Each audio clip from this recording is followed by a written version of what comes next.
hanga feete rizqii tee jalaa dheeysaa ooltus bakka feete jiraatullee rizqiin tee akkuma duuti si dhaqqabdutti si dhaqqabuuf teessi.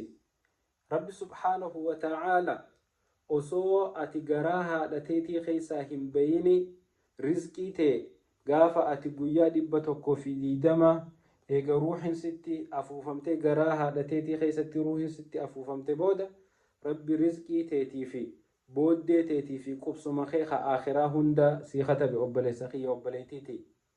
Rizqii rabbiin addunyaa tanarratti gaafa san sii katabe malee hanga feete dhamahaa ooltu waan rabbi gaafa ati guyyaa 120 sii katabe sanii ol waan takkallee fuudhuu hin dandeessu.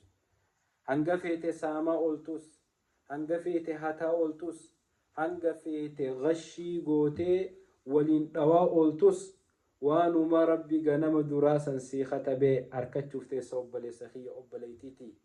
Hanga feete harka walitti marachaa teessus waan ati ni fuuta jehee rabbi ganama sii katabe san fuutu malee dheeysaa ooltus addunyaa tanatti jalaa ba'uu hin dandeessu.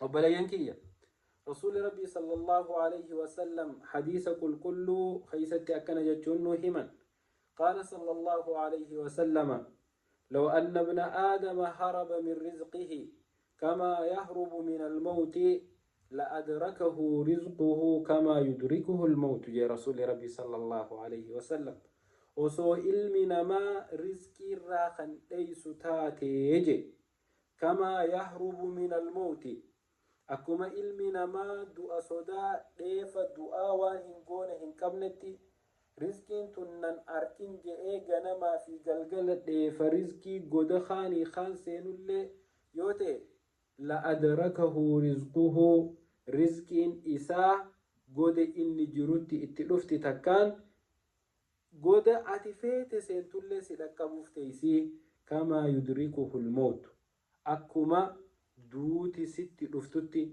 hanga feete dhokachaa ooltu akka du'a jalaa dhokachuu hin dandeenye sanitti rizqii teetis hanga feete saaqqattee miila ol qabattee hanga feete jalaa cahaa ooltu boolla qotattee hanga feete dukkaneeffattee mana ifi cuftee teessu wanti rabbi subhaanahu wa ta'aala ganama duraa san sii katabe sitti dhuftu malee hin taane.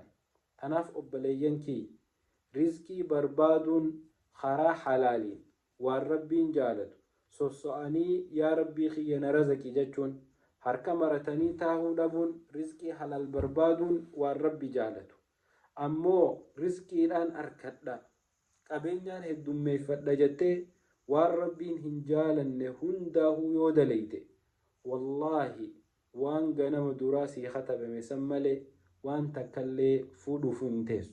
Hinfadhu jetteetis yoo hanga feete rizqii tana dheeysaa oolte goda ati seentetti wanni ganama rabbi subhaanahu wa ta'aala sii katabe san si dhaqqabuuf teessi.